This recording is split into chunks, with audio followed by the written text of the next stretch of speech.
Hello, everyone. Before I begin, I ask you to scream out the names of the most influential names in art history. Picasso, Michelangelo, Monet, Raphael. Matisse. Okay, thank you. Today, I invite you to journey with me through the registers of visual creativity. And as we do, I would like to confront an uncomfortable truth. Visual expression was indeed an oligarchy. The paintbrush was tightly gripped by mostly men, mostly from Western cultures, and of course, mostly by those with the privilege and the resources to study and practice in the visual arts. Even the term visual arts is limited in our immediate response. The artists that we named moments ago mostly practiced in the medium of paintings or sculptures. When we think of art, most of us do not automatically consider conference posters, advertisements, home decor, or the tattoos that adorn our bodies. In fact, when we think of art history, our minds often drift to the European Renaissance, a period dominated by the names that we just heard you scream in the audience: Leonardo da Vinci, Michelangelo, Raphael. These towering figures with their sublime works are recognized globally. However, their prominence is a part of a broader narrative that has long been skewed towards a Eurocentric, male-dominated point of view.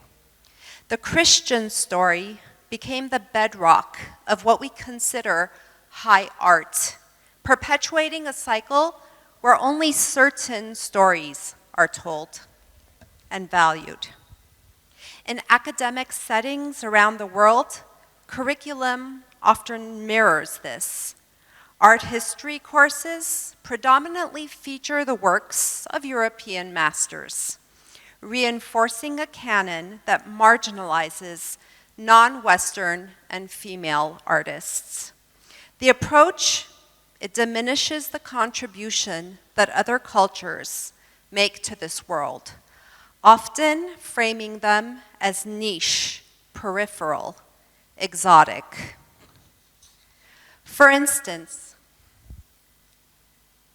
Chinese art is seen as an exotic curiosity rather than a central pillar of global heritage and representation.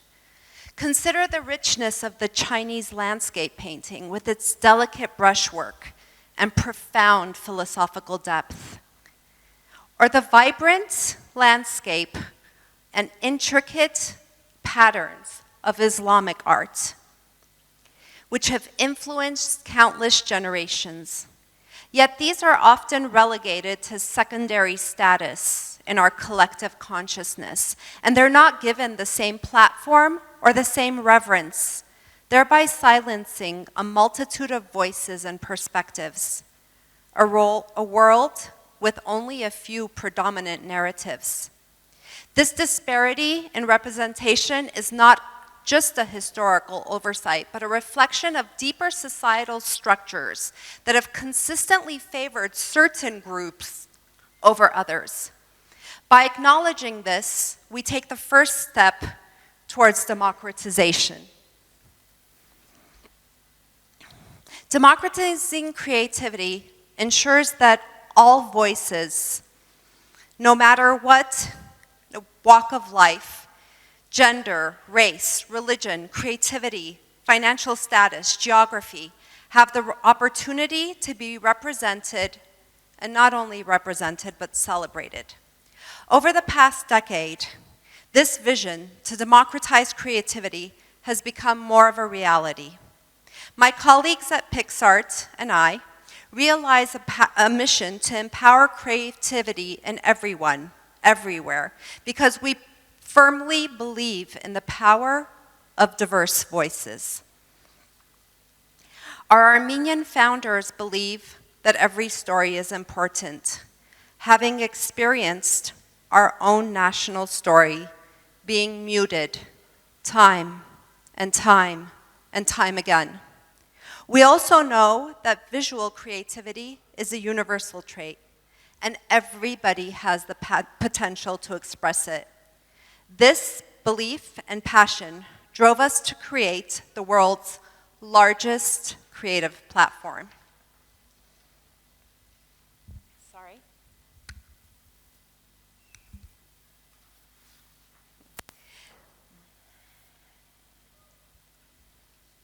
I apologize.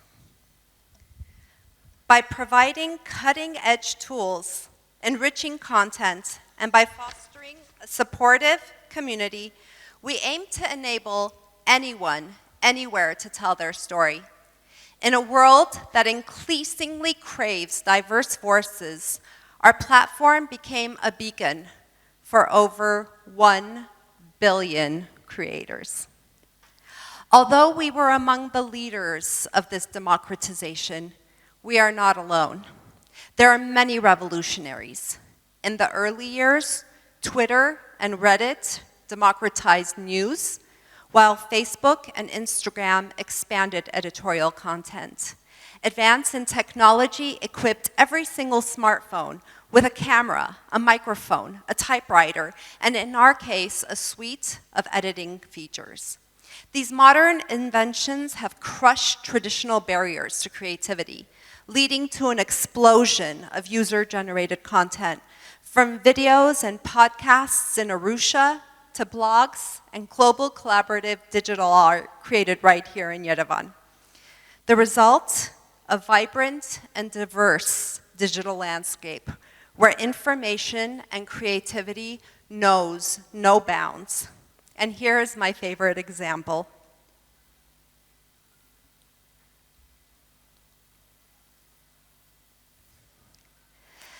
Picsart's head of aspiration, Natalia Vadianova, was selected to grace the cover of Vogue China in September of 2019. As you may know, the September issue of Vogue is exceptionally significant, often regarded as the most influential edition of the year. It sets the tone for the upcoming fashion trends for the season and features the most elite designers, models, photographers, and artists. In a groundbreaking partnership, Natalia collaborated with Picsart and Vogue, allowing our community to create the cover. Traditionally, only top-tier designers were allowed to work on the cover of Vogue. Actually, Anna Wintour is known particularly for having a very elitist approach. So to put the Vogue cover out there for the world to create was a phenomenal example of the democratization of creativity. The winner?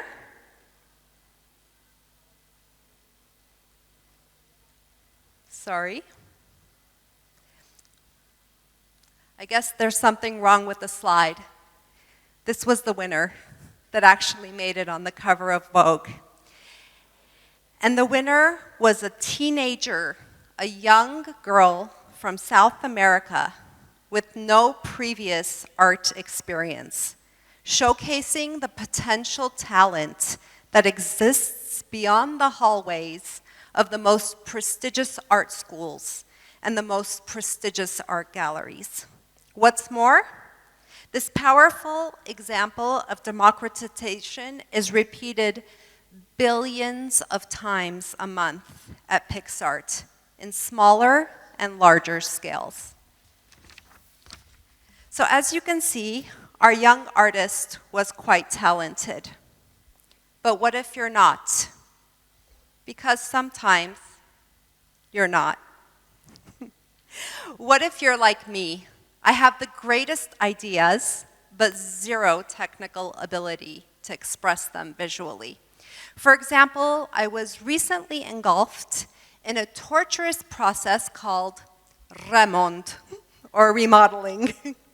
In my head, I could imagine the most pristine master bedroom, but when my designer asked me to illustrate it, I couldn't. I froze. Although we had managed to democratize creativity around the world at Picsart, it was still in part inaccessible to me, someone who has very creative stories to share, but who struggles to tell these narratives visually. Enter generative AI. It allows people like me, who do not possess any traditional artistic skills, to bring my imagination to life. The technology takes democratization next level to an unprecedented scale, and in my case, from imagination to illustration. So I shared my creativity and partnered, like Armenia said, with an LLM text-to-image model. And I said, a serene bedroom with natural canvas colors, walls and floors. The room features Armenian carpet-inspired accessories, vibrant traditional Armenian patterns on the bedding, a cozy armchair, a framed artwork with traditional Armenian motifs. The design blends minimalistic decor with rich cultural accents, creating a warm and inviting atmosphere.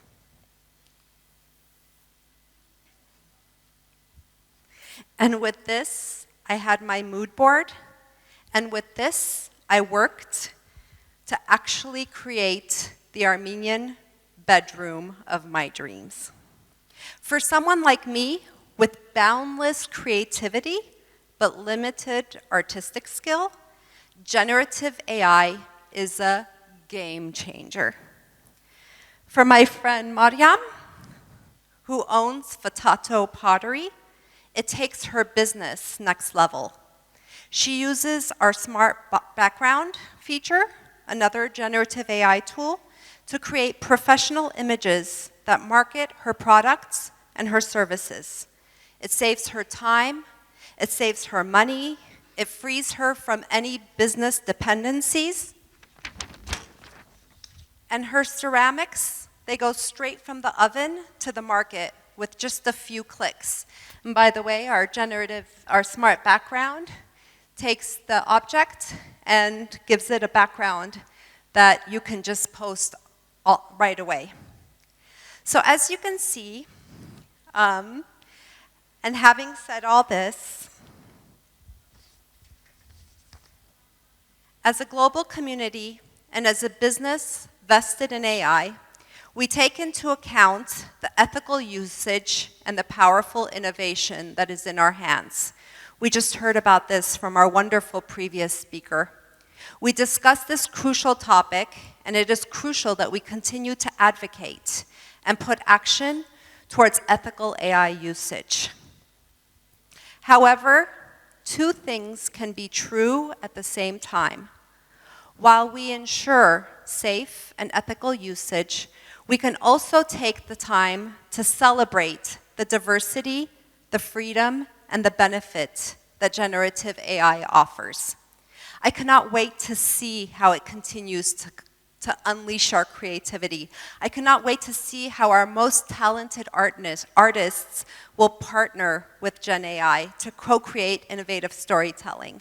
How it will continue to break down barriers that once held us back. How it will help us tell the Armenian story. How it will help us tell the woman's story. How it will help us tell so many important stories that need to be heard, including mine and including yours.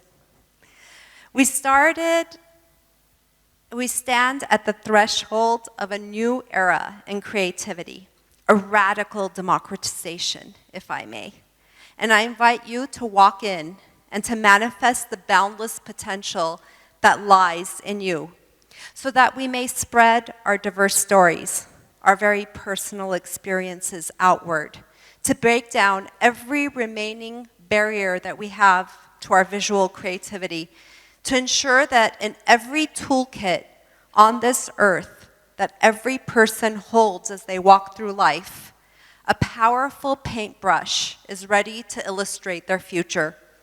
A world where imagination is seen and creativity is owned by each and every one of us. Thank you.